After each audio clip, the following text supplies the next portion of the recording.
So Dilip గారు బేసిక్గా చాలా ఎలిగేషన్ ఏముండే అంటే వీళ్ళు ఉద్యమ సమయంలో కూడా బాగా తిన్నారు డబ్బులు అని.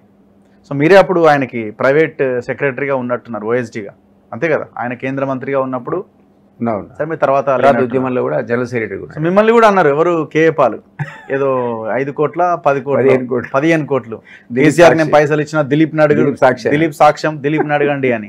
అసలు ఏంటి అంటే వీళ్ళు ఆనాడు కూడా ఇట్లనే ఉండేనా? ఏమైనా ఎగ్జాంపుల్స్ ఉన్నాయా? కేఏ పాల్తో స్టార్ట్ చేయనా వేరే ఎగ్జాంపుల్స్? కేఏ పాల్తో స్టార్ట్ చేసి ఏంటంటే కేఏ పాల్ యాక్చువల్లీ కేసీఆర్ కలవడానికి అపాయింట్మెంట్ అడిగాడు. ఆయన గురించి నాకు నెగటివ్ ఇంప్రెషన్ ఉండే ఈ కారణం చేతను.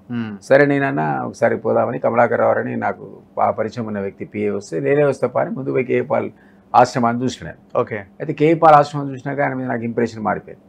ఎందుకంటే ఆయన ఆర్ఫనేజ్ నడుపుతున్నాడు, అందులో 1000 మంది పిల్లలు కూడా ఉన్నారు.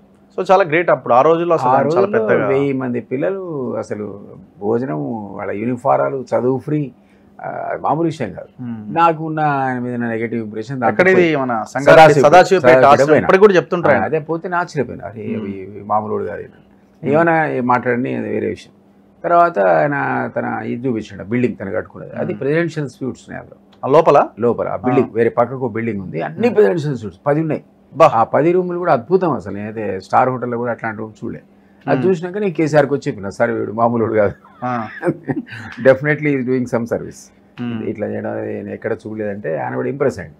ప్లస్ అయ్యి సరే ఓకే నాకు కలిపి అపాయింట్మెంట్ అంటే కలిపినాం. తాజ్ కృష్ణ మీటింగ్ అయింది, ఆయన ఈయనని బుగిడిండు, ఈయన ఆయనని బుగిడిండు, సోషల్ సర్వీస్ గురించి మాట్లాడుకున్నారు.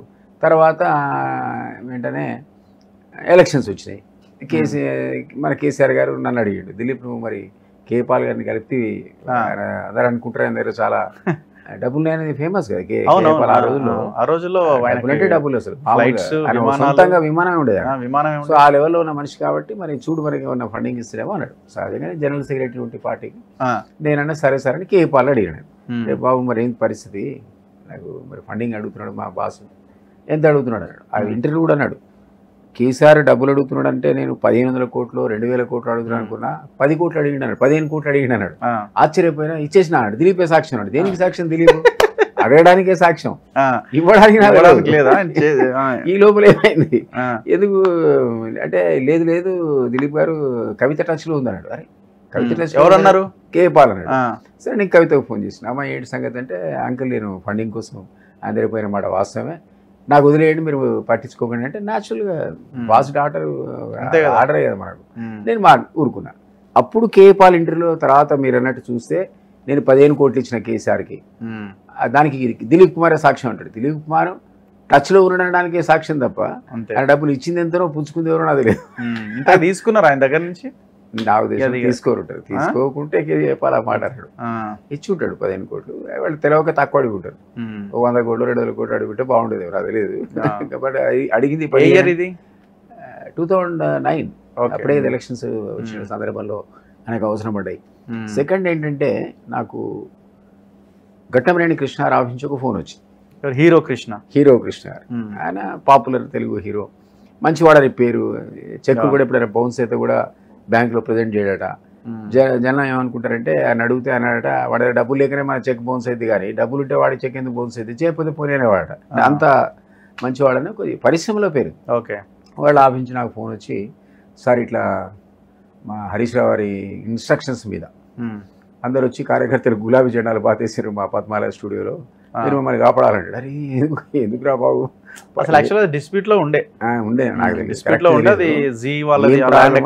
ఏదో ప్రాబ్లం ఉంది ఉండొచ్చు, లేకుంటే వీళ్ళు ఎందుకు పోతారు, అంత స్టడీ చేస్తారు కదా. అంతే. పోతే నేను ఎవరంటే హరీష్ గారు పంపించారు సార్ అన్న. సరే నేను కేసీఆర్ గారికి చెప్పిన, సార్ ఇట్లా ఎవరో మన పార్టీ వాళ్ళు పోయి ఒక 5 కోట్లు డిమాండ్ చేశారట, అది అన్ని జెండాలు బాతారు, అది బాగుండదు, పరిశ్రమ కదా సార్, కృష్ణ మంచి ఉండదు అంటే ఆయన అన్నాడు, పాపం సరే దిలీప్ నువ్వు ఒకసారి హరీష్తో మాట్లాడాడు, నేను హరీష్తో మాట్లాడితే ఒకసారి కేసీఆర్తో మాట్లాడాను అంటే ఇద్దరికి తెలుసు ఆల్రెడీ కూడా మాట్లాడుకొని జెండాలు అక్కడ పాతబడి ఉంటాయి. సరే ఏదో నా మీద గౌరవంతో మీరు అన్నట్టు ఆ రోజుల్లో ఉన్నటువంటి ఇంపార్టెన్స్ ఏదో తెలియదు, కానీ మొత్తానికి ఆ జెండాలు తెల్లారి పీకేశారు. తర్వాత ఎంత కొంత సెటిల్ చేసి ఉంటారు, అది కూడా నాకు ఐ డోంట్ నో. మొత్తానికి జెండాలు పోయినాయి, సమస్య పోయింది, ఆ ఇష్యూ అనేది సమస్య పోయింది. ఇదే పద్ధతిలో చాలా ఇష్యూస్ అసలు అంటే నాకు కొన్నే తెలుసు కదా. నరేంద్ర గారు చెప్పాడు, దిలీప్ నీకు తెలియదు, ఉద్యమం ముసుగులో అసలు మీ మామ అల్లుళ్ళు తెలంగాణ దోచుకుంటారు అన్నాడు ఓ రోజు. ఎవరు కీర్తిశేషుడు ఆర్య నరేంద్ర. నేను మరి నాకు తెలియదు సార్ అన్న, నాకు తెలిసిన ఎగ్జాంపుల్స్ ఏవి చెప్తాను. ఇంకోటి ఏమైందంటే నాకు ఈ వీళ్ళ దగ్గర నుంచి ఫోన్ వచ్చింది, ఇది అల్లు అరవింద్కి సంబంధించిన వాళ్ళ కన్స్ట్రక్షన్ ఫార్మ్ నుంచి, మూవీ ఫార్మ్ నుంచి ఫోన్ వచ్చింది. అల్లు అరవింద్ గారు నాతో బాగా క్లోజ్గా ఉండేవాడు. వాళ్ళు ఎవరో ఫోన్ చేసి, సార్ మా షూటింగ్ ఆపేశారు, మీ కార్యకర్తలు మొత్తం షూటింగ్ ఆపేశారు సార్, మీరు ఇంటర్ఫీర్ కావాలంటే నేను కనుక్కున్నా. ఎవరు మీకు ఫోన్ చేసింది? ఎవరు? నాకు కరెక్ట్ జ్ఞాపకం కానీ అల్లు అరవింద్ గారే చేసినట్టున్నాడు, బాగా క్లోజ్ నాకు ఆయన. చేస్తే నేనన్నా, అరే ఇదేంటి సినిమా షూటింగ్ కూడా ఆపితే ఎట్లా, ఏంటి పరిస్థితి అంటే, నాకు ఎవరో వాళ్ళు చెప్పారు, సరే ఇప్పుడు ఇవాళ రేపు తెలంగాణలో షూటింగ్ చేసుకోవాలంటే మీ వాళ్ళకి అయితే 50 లక్షలు ఇవ్వాలి, చిన్న సినిమా అయితే, పెద్ద సినిమా అయితే 1 కోటి రూపాయలు ఇవ్వాలి అంటే, అది ఇది ఇక్కడ కూడా రా బాబు అని నేను మళ్ళా అదే విషయానికి ఈసారి చెప్పిన, ఇది ఇక్కడ పనిచేయాలి సార్, ఈ పోరాళ్ళు మనవాళ్ళు ఆగుతలేరు, దేశంలో అందరి మీద పోయి డబ్బులు వసూలు చేస్తున్నారంటే ఆయన కవిత అన్నాడు. కవితకు ఫోన్ చేసిన, అంటే కరెక్టే అంకుల్, మా కార్యకర్తలు ఎవడో పోయినట్టుంది, ఇంకో పడతలేండి అనేది, అది ఇష్యూ సమస్య మీద. ఎవరు వీళ్ళు పంపిస్తేనే కదా ఏది. ఇంకో క్లాసిక్ ఎగ్జాంపుల్ ఏంటంటే, ఓ రోజు రిమ్మోనే కేసీఆర్ గారు అడిగింది, దిలీప్ చాలా ఇబ్బంది అవుతుంది, ఉండొచ్చు ఉద్యమం నడిపే సందర్భంలో డబ్బులు అవసరం అయితే అందరిని అడగాల్సి వస్తుంది, కొందరు చందాలు ఇవ్వడం తప్పు నేను అనను, కానీ ఆలయ నరేంద్ర మాటలు ఏంటంటే, ఉద్యమం ముసుగులో ఈ ఇద్దరు మావాళ్ళు తెలంగాణ దోపిడీ చేస్తున్నారంటే, మనవాళ్ళని కాదు, కాంట్రాక్టర్ని, బిజినెస్ పీపుల్ని, బయట నుంచి వచ్చినటువంటి ఇండస్ట్రియలిస్ట్ని, వాళ్ళ మీద పడ్డట్టున్నారు. తెలంగాణ వాడి మీద అసలు డబ్బులు కూడా వెళ్ళాడు, పడితే వెంటనే తెలంగాణలో బూమరాంగ్ అవుతుంది. బయట వాళ్ళు మనకు తెలుసు, అంతా పెట్టుబడిదారులు, పరిశ్రమవేత్తలు ఉంటారు ఇక్కడ, ఎవరెవరిని హెరాస్ చేసినా మనకు తెలియదు. రఘునందన్ దగ్గర కూడా మీకు ఇట్లాంటివి మీరు ఒకసారి అడిగితే 100 ఎగ్జాంపుల్ చెప్తారు. నేను ఇక్కడ విన్నా ఆయన ఇంటర్వ్యూ, వీళ్ళు అసలు పడి దోసుకుంటారని.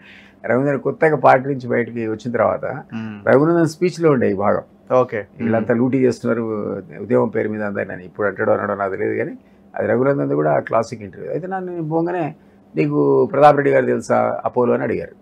నేను తెలుసు సార్, మరి నేను మాధవరెడ్డి గారు హెల్త్ మినిస్టర్ ఉన్నప్పుడు నేను ప్రైవేట్ సెక్రటరీ ఉన్నా, ఐ నో హిమ్ అంటే, ఒకసారి మాట్లాడు, మన పార్టీ గారు చందా ఇస్తున్నాడు, 25 లక్షలు కావాలని కేసీఆర్ గారు అన్నాడు. సరే అని ఆయన ఎదురుగానే ఫోన్ చేసి ప్రతాప్ రెడ్డికి నేను, అరే బాబు ఇట్లా 25 లక్షలు కావాలి, మరి మా పార్టీకి అయితే ప్రోగ్రామ్ ఉంది, మీకు తెలుసుగా తెలంగాణ ఉద్యమం ఉంది అంటే, ఆయన అన్నాడు, ఇది మంచిగా ఉంది దిలీప్ గారు, నిన్ననే మీ వాడు వచ్చి 25 లక్షలు పట్టుకోవేండు, మళ్ళీ నువ్వు కూడా ఫోన్ చేసి ఇంకో 25 లక్షలు పెడతాడు అంటే, నాకు 25 లక్షలు తెల్లారి అంత ముందు రోజు తీసుకుని తెలియదు, నీకు ఫోన్ పెట్టి సార్తో ఇది ఎక్కడ సార్ నిన్నే 25 లక్షలు పడుతుంది మళ్ళీ నాకు తెలుసా సంగతి, నువ్వు అడిగితే ఎక్స్ట్రా వస్తాయని చెప్పినా అన్నాడు. ఇట్లా అసలు నాకు తెలిసిన 3-4 ఎగ్జాంపుల్స్ అయితే తెలియని ఎన్ని ఉంటాయి. అంటే ఉద్యమకాలలో కూడా వీళ్ళు ఎవరిని వదిలిపెట్టలే అన్నది ఇప్పుడు నిజంగా కూడా ఉద్యమ అవసరాలేమో, నిజంగా అంత ఈజీ కాదు పార్టీలు నడపడం. కానీ నేను పార్టీ నడిపిన 2 ఏళ్ళు, ఈజీ ఏం కాదు, definitely lakhs of rupees, crores of rupees అవసరం అవుతాయి. కానీ ఈ రకంగా ఎంతమంది ఎన్ని తీసుకున్నారో నాకు తెలియదు. ఆలయ నరేంద్ర అందుకే మీకు జ్ఞాపకం చేస్తున్నా, నాకు ఆయన అన్నమాట ఇద్దరికి తేడా వచ్చిన సందర్భంలో ఏమన్నాడంటే, వీళ్ళు మామాలుళ్ళు అన్నాడు. మామాలుళ్ళు ఇద్దరు తెలంగాణ ఉద్యమం ముసుగులో అసలు లూటీ చేస్తున్నారు తెలంగాణ అన్నాడు. హరీష్ చాలా ఇదిగా కనిపిస్తాడు కదా, పాలిష్డ్ అండ్ అసలు ఏమి తెలియనట్టుగా, పెద్ద నాయకుడు లాగా, కానీ తెర వెనక అన్ని ఇవే.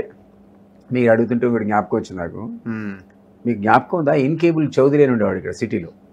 ఇన్కేబుల్ చౌదరి అని ఆ రోజుల్లో అండర్ గ్రౌండ్ కేబులింగ్ చేసేవాళ్ళంతా, ఒక జిల్లా నుంచి ఒక జిల్లాకు అండర్ గ్రౌండ్ కేబులింగ్ వర్క్ నడిచేది. కేబుల్ ద్వారా మరి ఓవర్ గ్రౌండ్, అండర్ గ్రౌండ్ మన ప్రసారాలన్నీ కేబుల్ మీద నడిచేవి. కేబుల్ ద్వారా అప్పుడు బాగా ఇది ఉండే కదా, టీవీలు వచ్చాయి, టీవీలు అది ఆ రైట్స్, ఒక్కో జిల్లాకు ఒక్కో కేబులింగ్ రైట్స్ అని ఎవడో నానికి వచ్చాడు పాప, మన ఉద్యమకారుడు ఎవడో, సార్ నాకు దయచేసి మీరు వరంగల్ జిల్లా రైట్స్ నాకు ఇప్పించాలి, మీ ఇన్కేబుల్ చౌదరి గారు ఇట్లా ఒక్కొక్క జిల్లాకు ఒకటి ఇస్తున్నాడు అన్నాడు. అంటే నేను పోయినా చౌదరి దగ్గరికి. చౌదరి పాత మిత్రుడు, ఎప్పుడో పాత మిత్రుడు నాకు, బోస్ అని నా క్లాస్మేట్ ఉండే. బోసును చౌదరి ఒకప్పుడు పార్ట్నర్స్. సరే ఆ సుభాష్, బోస్ అంటే బోసు అంటాం మేము, ఆయన పేరు సుభాష్. సరే మేము పోతే చౌదరి గారు పాపం పిలుచుకున్నాడు, టీ కాఫీ తాగిచ్చిండు. అన్న బ్రదర్ నాకు వరంగల్ రైట్స్ చెప్పి రాదు, నా శిష్యుడు అడుగుతున్నాడంటే, ఆ తెలంగాణ రైట్స్ అని ఎప్పుడో మీ హరీష్ గారికి అప్పచెప్పినాం సార్ అన్నాడు. మా చేతిలో ఏం లేవు, మీరు వారి దగ్గర తీసుకోవాల్సిన. నేను ఆశ్చర్యపోయాను. Entire Telangana districts cabling work అట హరీష్ రావు చేతిలో ఉందట అప్పుడు, ఉద్యమ టైంలో. ఒక ఎగ్జాంపుల్, మీరు హరీష్ గారిని మెచ్చుకున్నారు కాబట్టి చెప్తున్నాడు. సరే హరీష్ కష్టపడలేదని కాదు, ఉద్యమంలో లేడని కాదు, అసలు ఉద్యమానికి డబ్బులు అవసరం లేదని కూడా అనట్లే. కానీ కొన్ని ఎగ్జాంపుల్స్ మీరు సరదాగా అడిగింది కాబట్టి సరదాగా చెప్తున్నా. ఆ టైప్ ఆఫ్ కలెక్షన్ అనేది అప్పుడు జరిగింది. ఇది ఓపెన్ కాదు. ఓపెన్ ఇప్పుడు ఎట్లుంటాయంటే సాయంత్రం పూట మీటింగ్ల కోసం వాటి కోసం వీడి కోసం అది వేరే. మళ్ళీ మీటింగ్లో కూడా చాలా మంది కంట్రిబ్యూట్ చేసిండ్రు కదా, ఆ లెక్క వేరే ఉండే కదా. ఇదంతా అయిపోయినాక ఓ కమిటీ కూర్చొని పాలిట్ బ్యూరో కూర్చొని ఆ 30,000 25 పంపిస్తున్న వరంగల్కి 5 హెడ్ ఆఫీస్ మెయింటెనెన్స్ పంపుతున్న ఒక అకౌంటింగ్ ఉంటే, ఇది అందరికి తెలిసి ఉంటే, ఇది ఉద్యమం కదా. అవును, ఉద్యమంలో దాపరికం ఏంటి? అవును, అట్లుంటే అది వేరే విషయం. ఎవరు తెలియదు మరి.